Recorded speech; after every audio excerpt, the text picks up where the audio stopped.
YouTube, YouTube, YouTube, YouTube. Let me stop. I'ma stop because I know I'm doing too much. Anyway, Facebook, I was so energetic when I just did that because I'm alive and I'm happy to be here and see you guys.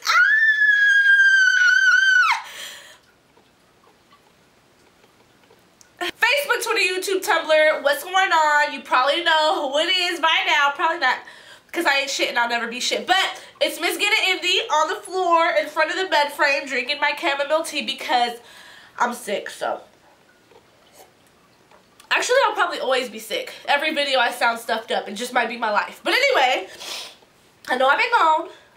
I know I've been going to the back. I know I've been going. Sorry, Sancho sometimes comes out. Anyways, I'm really energetic. I'm happy to be here. I've been gone, and I have a lot of stuff coming to make up for the time that I've been gone. So, I have music videos coming. I actually shoot one next week. I just signed an EP deal, so I have a lot of music coming to you guys. Music videos, more videos, GetItIndy vlogs, which I know you guys love me for the vlogs. Probably not. Y'all don't even like me. Like, let's be real. I just spit all over the place. I'm so embarrassed. So, with all of that exciting stuff happening and coming to you guys, I decided to dedicate my whole YouTube week to answering advice questions. A lot of my supporters tend to send me DMs on Instagram, messages on Twitter. They like to send me video emails, regular emails, stuff like that, talking about family issues, relationship problems, stuff like that. So I decided to dedicate my whole week to answering all of those questions, giving my personal opinion on all of those topics. And if you guys do have a topic you want me to touch on this week, it could be something, anything, really. Like, it doesn't even have to be an issue. It could just be you wanting my opinion on something. I'll give it to you. So send me a DM on my Insta, which is, oh, they love Indy. My Twitter, oh, they love Indy. Not Facebook. I'll never be on Facebook. Anyways, today we're talking about a universal issue, and that issue is bullying. Okay, everybody at one point or another has been bullied, whether it's by an older sibling, your brother, your sister, a family member, someone at school, someone you don't even know in the public. Oh my, take time. Why would you do that? But we're going to start off by a simple question. What is bullying? Take your time. A bully is a bitch. Yes, I said it. Oh my. Sorry. A bully is a bitch. That's my main definition of a bully, and I can tell you why. Every person who bullies another person has been a victim of bullying. Okay? That is something that I believe to the death. So, a lot of time, when people feel powerless, and there is a way that they can obtain power and feel good about themselves, the desperation of people wanting power will go so far. So, bullies. Y'all something else. So, a lot of the times what happens is someone will be getting belittled in their house. It could be by a sibling, by a brother. They could be unhappy with the position they are living in. It could be anything. Then they decide to come to the schoolhouse where no one knows what's going on within their home. And they pray after people who don't seem like they would retaliate. So a lot of the time, and this is another reason why I say bullies are bitches. One, you guys are hypocrites. People who bully other people, you're a hypocrite because you probably have something going on that makes you feel the way you want other people to feel. So, one, bitch, you a hypocrite. Two, bitch, two is bullies like to prey on people, like I said, who they don't believe will retaliate. So, one, you're a hypocrite, and two, you're trying to go after people you think are weak. You don't want to go after someone you think will try you. You only want to go after people you think are weak. And I can take my situation for example. Am I going to talk about me? I'm going to talk about me. I'm not going to say I'm a victim of bullying because I'm not a victim of anything. But I did have a lot of problems in middle school and high school.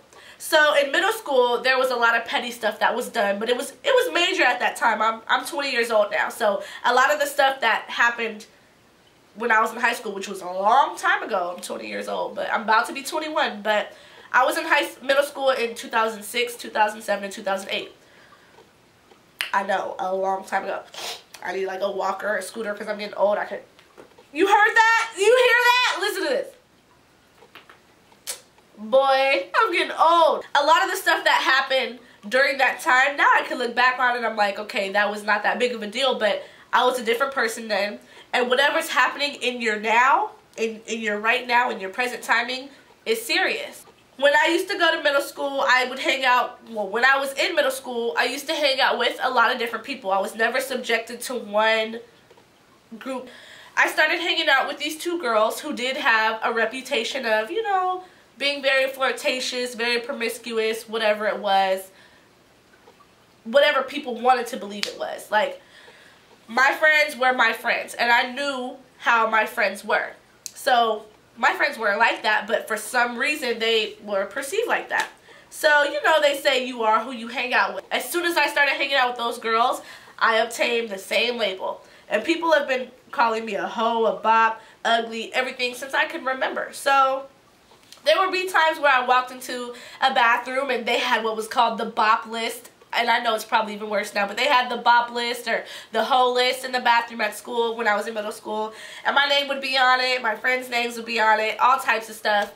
And I just found it to be, you know, the worst thing in the world. And then I had girls who were twice my size, who always wanted to comment about me, who always wanted to argue or start a fight with me. And so when you are a person like me at the time, I was not confrontational. I never wanted to get into a fight. I never wanted to argue with people. I never wanted to do anything that was negative, anything that was dramatic, had to do with drama. And so I just wasn't one of those people to stand up for myself. But middle school and high school are a trying time. That's where you start to figure out how strong you are. So over time, I definitely started to speak up for myself because my mom would always tell me you have to teach people how to treat you. So over time, when people would call me out of my name and stuff like that, I had to stop and stand up for myself. Like, no, that's not true, and you're not going to call me that. That's not my name. So after a while, you just have to dig deep in yourself and figure out how long you're willing to be treated a certain way. Now, there are things worth fighting over, and there are things not fighting over, right? So looking back on it, would I fight someone or get in an argument with someone over my name being on a list, even though I know it's not true? Of course not. Because I know me, and no one knows you like you know you. So things like, you know, people calling you a hoe or talking about you and stuff like that, some of those things aren't worth fighting for. They aren't worth getting in an altercation for, an argument, anything like that, because you know it's not true. So what the fuck does it matter when someone else talks about you, honestly? Especially now that I do a lot of stuff with entertainment. People are going to talk about me all the time, but in middle school and high school, I just grew that thick skin, and it's like, why? I don't even know you, so whatever you're talking about is irrelevant. A lot of my supporters even see people comment on my Instagram pictures, you ugly, you this, you that, but you're still taking the time to comment on my Instagram. I must be kind of important.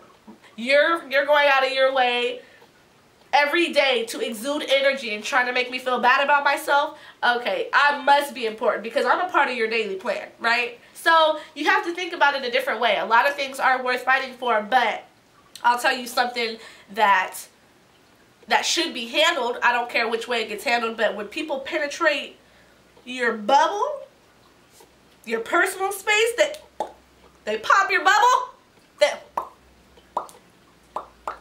what? You pop my bubble? When people penetrate your bubble, it's a whole nother story. Okay, so yeah, some people talk about you and stuff like that. Some of that stuff, phooey, it doesn't matter. But when someone decides to get in your face, your personals, when someone decides to put their hands on you or anything like that, I don't advocate fighting, but I advocate self-defense to the fullest. Me personally, if you get into my bubble and you penetrate the bubble, I'm gonna sock you in your mouth. Like, you will get hit in the mouth. But it just really depends. So like I said, don't go to your school tomorrow and punch your bully in the face. Indy did not tell you to do that. But Indy did tell you to teach people how to treat you, to stand up for yourself, okay? If someone calls you out of your name and that's not your name, you make sure that you tell them that's not your name. But I'm not an advocate of starting any drama, but like I said, a lot of school systems these days, even when I was in school, a lot of school systems are poor. So there isn't a lot of money for school guards, So a lot of the time people like to fight in the bathroom, they like to fight in the cut somewhere where they know that there won't be safety access. A lot of the time you don't have those luxuries, and I can fully say I've been there and I've done that. My school, when I went to Vallejo High and Vallejo Middle, there was never enough support to where I could feel safe. I was always walking on eggshells because you never know what could happen. Teachers these days are afraid of students. That's how bad things are getting. So I always advocate standing up for yourself. And if it's a situation where you really are scared or you really feel threatened, you have to get some help. You have to tell a friend, a family member, your parent, your mom, the principal, whoever is able to help you. If it's really that bad of a deal, you have to get help. Like, a lot of the times things are getting really crazy these days with violence. So I always advocate standing up for yourself, and I always advocate not letting people walk all over you, because someone who's able to get away with something once knows they will be able to get away with it again. So you really have to think about yourself and what you're comfortable with, and at some point or another you're going to have to stand up for yourself, and at one point or another you're going to have to walk away from some things.